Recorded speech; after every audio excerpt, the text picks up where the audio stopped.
പെട്ടെന്ന് തയ്യാറാക്കാൻ പറ്റിയ ഒരു ഫിഷ് ഫ്രൈ റെസിപ്പിയാണ് കേട്ടോ ഇന്ന് ഉണ്ടാക്കുന്നത്.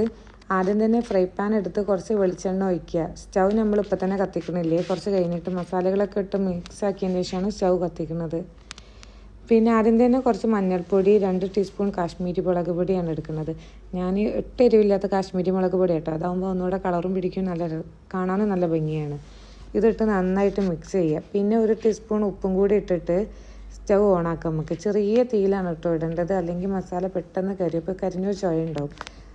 അപ്പോൾ അത് നന്നായിട്ട് മിക്സ് ചെയ്തിട്ടുണ്ട്. അതിലേക്ക് ഇനി കുറച്ച് ചെറിയുള്ളിയും കറിവേപ്പിലയും ഇട്ടിട്ട് ഞാൻ ചെറിയുള്ളി എടുത്ത് നിങ്ങളെ കയ്യിൽ വലിയ ഉള്ളിയാണെന്നുണ്ടെങ്കിൽ അതോടെ കേട്ടോ ചെറുതാക്കി നുറുക്കിയാലും മതി. എന്നിട്ട് ഇതിട്ടിട്ട് നന്നായിട്ടൊന്ന് മിക്സ് ചെയ്യാം. ഇനി ഇതിലേക്ക് കുറച്ച് ഇഞ്ചി ചതച്ചതാണ് കേട്ടോ ഉപ്പ് ഇട്ട് കൊടുത്തത്. പിന്നെ കുറച്ച് വെളുത്തുള്ളിയും ഇത് നന്നായിട്ട് ചതച്ചതാണ്. നിങ്ങളെ കയ്യിൽ ചെറുതായിട്ട് നുറുക്കിയിട്ടിടാണെങ്കിലും കുഴപ്പമില്ല കേട്ടോ, അതും ഭയങ്കര ടേസ്റ്റാണ്. എന്നിട്ട് അതിട്ടതിന് ശേഷം ഒന്ന് ഇളക്കി കൊടുക്കുക. എന്നിട്ട് വീണ്ടും കുറച്ച് പുളിവെള്ളമാണ് കേട്ടോ ഒഴിച്ചെടുക്കുന്നത്. ഇത് അത്യാവശ്യം പുളിയുണ്ട്, അതുകൊണ്ട് നിങ്ങൾ പുളി എടുക്കുമ്പോൾ കുറച്ചെടുക്കാൻ ശ്രദ്ധിക്കുക. എന്നിട്ട് അത് നന്നായിട്ട് മിക്സ് ചെയ്യുക. ഞാനിപ്പോൾ ഇട്ട് കൊടുത്തത് പച്ചമാങ്ങയാണ് കേട്ടോ, അത് ഇതിൽ കടിക്കാൻ കിട്ടുമ്പോൾ ഭയങ്കര ടേസ്റ്റാണ്.